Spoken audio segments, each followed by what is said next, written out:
here with Maggie McGee today of Divine Love Within. Did I say that right? Mm-hmm. And we're going to be discussing or kind of diving into inner child healing. And I'm going to let her talk about this, just the intro to it, just for a moment. Hello all, thank you for being here.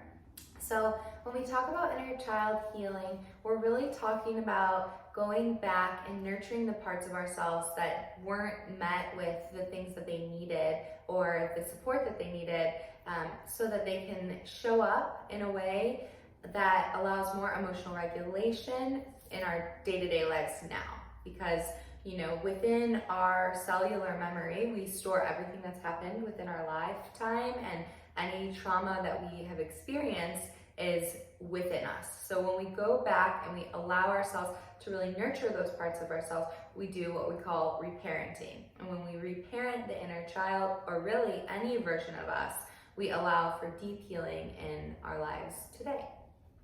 And so what do you call this work specifically? This work, what we'll do today is an example of parts work. Parts work. Yeah. Okay. So why would I want to do parts work? Just to help me be able to navigate life a little better? Mm-hmm. Or and also so that when you get to a place where you're feeling dysregulation come up, or you're feeling your fight or flight system be activated, you have ways that calm that down, but not just in the moment, but back within your history, to allow the parts of you that existed before to also be nurtured and nourished, which leads to a more nurtured and nourished current version of the self. so it gives me some healing and also some tools Yes. for future. Okay. And is there something, how does this affect the brain? Yes, so all of our fight or flight, freeze or fawn, that all exists within our amygdala. And amygdala is the part of the brain that not only controls that response center, but further controls and stores all of the trauma that we've experienced throughout our life. So when we have a traumatic experience that happens, there is a burst of adrenaline that runs through the body. And this creates a memory imprint on the amygdala, where we then store what happened to us in the form of our senses. So when we do this work, we go back and we activate the trauma, the thing that happened, we bring it to the forefront and allow ourselves to be present with it, but we provide nurture in a way that allows us to then transform the memory from something that continues to be a trigger and continues to activate our fight or flight system into something that allows us to move that memory into our long-term storage. So then whenever we're getting activated, if we're in traffic or something happens and our fight or flight turns on, that memory is also not associated with it anymore. Okay, and what part of I'm pretty sure the part where amygdala is in the back of the brain, right? Yes. Right here. Yeah, it's part of the limbic system, and it's it's the first part that connects to the spinal cord. Oh, like where the brain stem? Brain starts? stem, Okay. yes. Yeah. So you said something about senses. So like sometimes, I'm sure a lot of people have had this when they smell something or they hear a certain sound. Yes. And then it kind of brings up a lot of different stuff associated, or a different emotion that you don't really know why. Is that kind of part of what is happening? Absolutely. It's activating that amygdala, which is activating your fight, flight, freeze or fawn response, which is bringing up this experience of trauma that you had at some point in your life. And typically, we are so in a state of reaction that we're not really like, oh, this is reminding me of when I was 5 years old and this horrible thing happened and that's what's happening for me. Typically, we're just in that reactionary state where we're like, okay, I got to do something to change how I'm feeling right now. Yeah. And so this, takes that and it says, okay, like I'm going to go back and I'm going to allow myself to take the situation at hand and really go into it and understand it, rather than just bypass it with this reactionary response. And then have the pattern keep repeating and repeating. And intensifying, actually. Yeah. Yeah. Okay. So, should we show an example now? Sure. Okay. Yeah. So we're going to just find a different way to set up, and then you will see our example of our inner child work. We're going to give an example of what parts work could look like for you, and Ariel will be our example, so thank you, Ariel. You're welcome. I'm very happy to do it. So, okay, there are 2 parts to this specific work that we're going to do today. And so Ariel is going to start here as her present self. She's going to be fully embodied as who she is today, at the age she is today, and how she feels. And then we'll have you moving over into this other chair where we'll see this younger version of you come forward to have a conversation between the 2 of you. Does that sound good? Okay. Yeah, I'm ready. Okay. I think I'm ready. Okay, beautiful. So, well, as you go ahead and deepen within yourself, I'd like to place one hand on the heart and one hand on the belly. And I want you to just invite whatever feels present for you today to come forth and be spoken out loud regarding the pattern that we are addressing. Okay, self-worth and power, and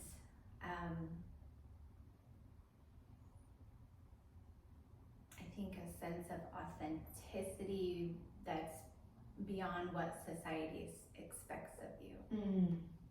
Thank you. Yeah. Beautiful. Okay, so as you let that feeling just totally come wash over your body and fully settle into it, and then as you feel ready, go ahead and switch over to the other chair, and we'll have you just breathe in to that place and go back to the first time you remember experiencing any patterning or wounding around this concept. Okay, I think I'm ready. Okay, perfect. And so as you arrive there, allow yourself to fully arrive as that version of you, and then speak her age out loud, and then go ahead and just speak as her.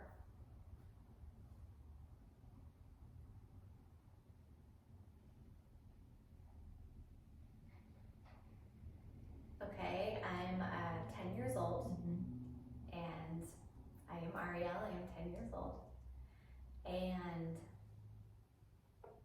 I'm starting to notice the people growing up and this whole thing we go through called adolescence. And I'm noticing people changing, bodies changing, and just the way we relate to each other changing. Boys noticing girls, girls noticing boys, girls noticing girls, whatever. And I've had a deep fear. I would cry about it for hours for some reason. You can even ask my parents. I would say I don't want to grow up, and I'd cry and cry and cry. It was almost like something out of Peter Pan or something, but I didn't want to grow up at all. So beautiful. So as you bring yourself into this present state and you feel all of those feelings that she felt, I want you to have a clear conversation. Imagine that the present version of you is still sitting right here. And I want you to have a clear conversation with current Ariel regarding exactly how you, 10-year-old Ariel, felt, and just fully embody it. Use first person pronouns and express to her, so I am feeling, and just tell her maybe about the experience or about how you're feeling in this moment. Okay. I'm scared to grow up. I don't think it's necessary. I am not self-conscious, but I find myself becoming self-conscious and becoming concerned about who I am and what I am in the world. And that makes me really sad, and it makes me really scared. And I just want to play and have fun, and and want to be this way forever. I want to be 10 years old forever. Hi, doggy. That's okay. Lay down. Come on. Oh, that's okay. He's coming in. Oh, say his name again. Leo. Leo. There's Leo. Okay. Thank you so much. That was beautiful. Now I'll invite you to step back into present version of Ariel and allow yourself to just address 10-year-old Ariel and say whatever feels supportive, loving, and kind. Okay. And should I say hi to her? Yeah, Okay. whatever feels good. Okay. Just nourish her in every way you can. This is your moment to really reparent her. Okay. Okay, hi. Hi, Ariel. I want to tell you that you will have the tools that you need to go through this process that you're going to go through called growing up, adolescence, becoming an adult. And you will have tools at your disposal that are going to help you a lot so you don't feel alone. Maybe when you're physically alone without your parents or without your family, you'll have this sense of safety and a sense of grounding. So I am going to help you with that. And also, it is scary and it is a part, we do have to go through change, and I think that's probably what you're most scared of is change, and I want to let you know that it's going to be okay and that your whole life will be a process of change. This is just kind of one of those major steps, and that there will be hard times, but it will also be beautiful, and you will also learn to trust yourself more and more throughout this process. And I want to just reassure you that you're not alone. Beautiful. Okay, so now step back into the version of her, the 10-year-old version of Ariel, and Leo. Okay. And just go ahead and address what she just said and see, like if she's willing to open up to the support, if she feels heard, if she feels seen, express those things. Okay.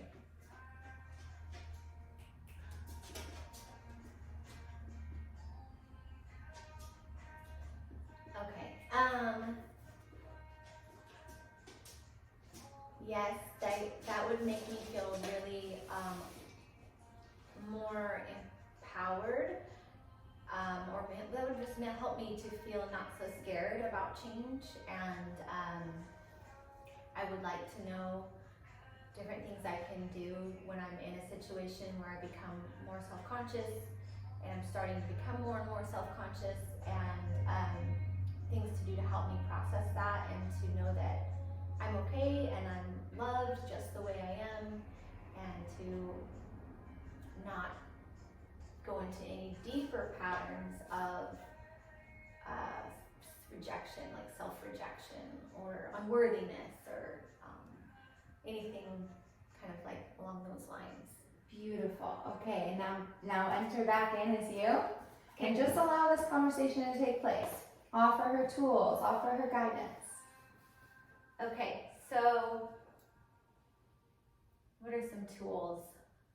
Well, I think a big tool is to know that everybody goes through this. Every single person on the planet goes through this hard transition. And so although it may seem like some people are having an easier time at it, or they may be more comfortable at it, and they may be more comfortable growing older, and they may be more comfortable changing from being a child and growing up further. But there are many, many people just like you who have this fear and have this experience of wanting to stay the same. And so in that, there's support that you know that you're not alone, and that you have, even though your friends may seem like they're having a good time going through this process, there's a lot of them that aren't, and a lot of them that are going through the same experience.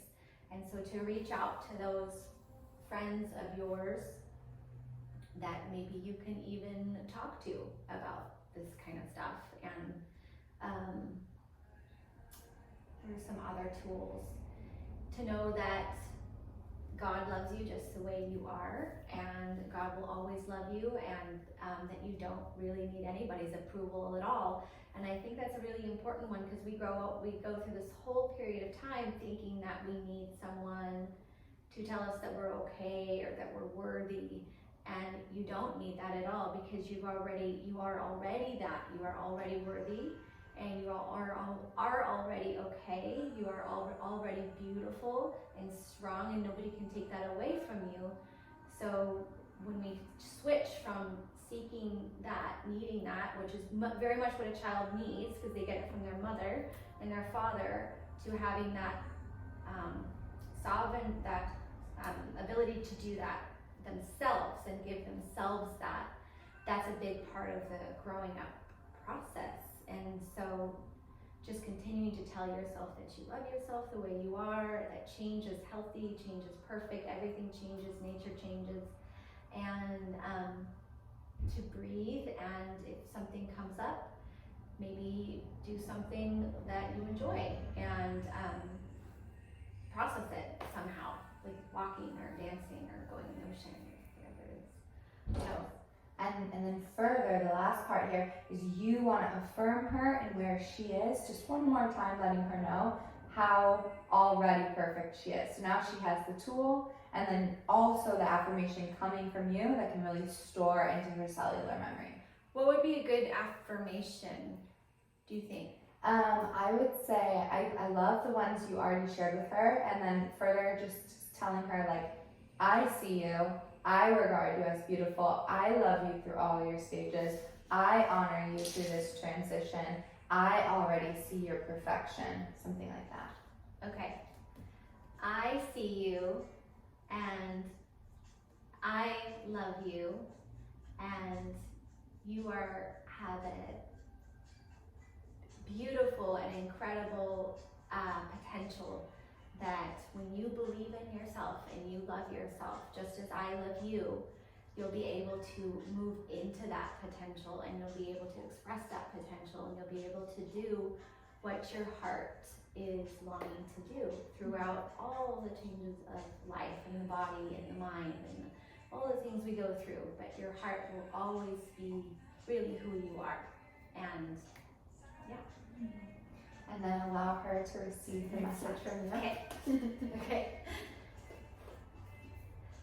Okay, thank you. That helps. Makes me feel a lot better, and I'm not as scared. And yeah, when I think that other people are going through it too, it makes me feel better. And I don't have to be on anyone else's timeline, and I don't have to change artificially. Like, I can let what's happening to me happen naturally, and know that I'm loved just the way I am, and that the main person that I need love from is myself, as you have told me. Beautiful. And then find a way now, between the two of you, find a way that feels true to come to a close in the conversation, and that invites your child self, or your 10-year-old self, to always live in your heart and be heard and seen in all moments when she needs extra help. Okay, can I change yours? Yes, Okay, of course. Okay, okay, Ariel. I will not abandon you. I have not abandoned you. I will come back, and if you feel abandoned at all, I'm calling you back into my heart here and now. And I will always honor you. I will always protect you, and I will always be there with you throughout this whole journey of life. Okay, thank you. I just don't want to be abandoned, and now that I know that I'm always with you, I feel a lot better. So thank you. Beautiful. Very good. Is that good? Yeah, that was so wonderful. Okay. So, and this can be done, for all of you at home, this can be done using 2 chairs. Sometimes people just like to use a scarf and have one version covered and one not, or you can really do this in a multitude of ways. The point here, what we're showing and describing, is to how to invite a conversation between the current version of you and whatever part is hurting. So now, when you go back to current version of you, I would love to just drop in with her and ask her, how's she feeling? What has this brought up, and what nourishing effect has this had on her current state? Okay. Okay. I feel good, and I feel whole, and I feel complete, and I feel like it's really helpful for me for not only for myself, but to be able to help others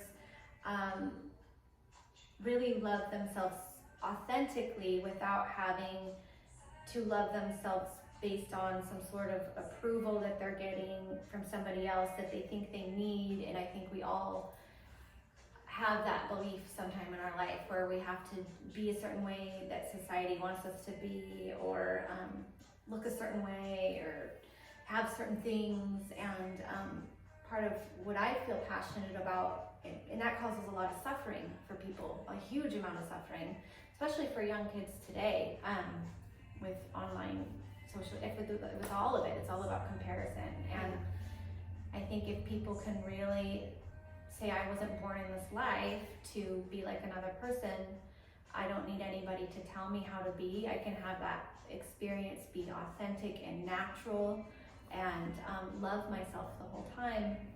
And for me to know that is everything to me, and it's also something I'm passionate about to share, because I have 2 young daughters, and I want them to just let them have their own life journey without someone else dictating how it's supposed to go. So Beautiful. yeah. Thank you so much for this example. Yeah, Yes. Thank you. Yes. And further, this kind of work, what you can do is you can take this work, and if you find yourself in a situation where you feel emotionally unregulated, where you feel like something is coming up and you're triggered and you're not really sure what to do with yourself and you want to shut down, you can pause and you can allow yourself to just visit who originally had this experience that needs some tending to. What version of me?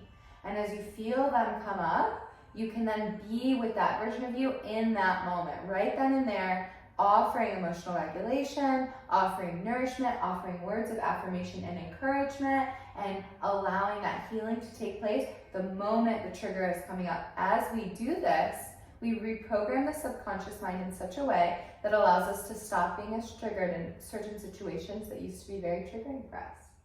Okay, that's awesome. So thank you so much, Maggie. And then Maggie's having do you want to kind of talk about your workshop coming up a bit? Yes, me and my mother, Shelly, are hosting an inner child invocation workshop. And in this workshop, we're going to go very deep within the subconscious mind to go back and visit a part of ourselves that's really needing some nourishment and some reconnecting, as well as we will be offering in that state of transformation, Reiki and sound healing to really activate the journey.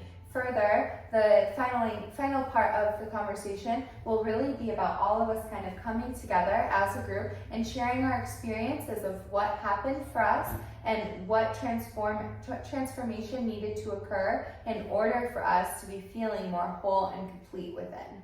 And what date is that? That's June 2nd at 3 p.m. right here at Luminous Soul Center. Okay, so we hope you enjoyed this. If you have any questions, feel free to reach out any way you feel comfortable in comments or email or website, or you can look up Maggie McGee. She's online, very easy to find. Our Luminous Soul Center is pretty easy to find in Oregon. And we will finish with just 3 sounds, 3 little gongs of the bell. Okay, ready?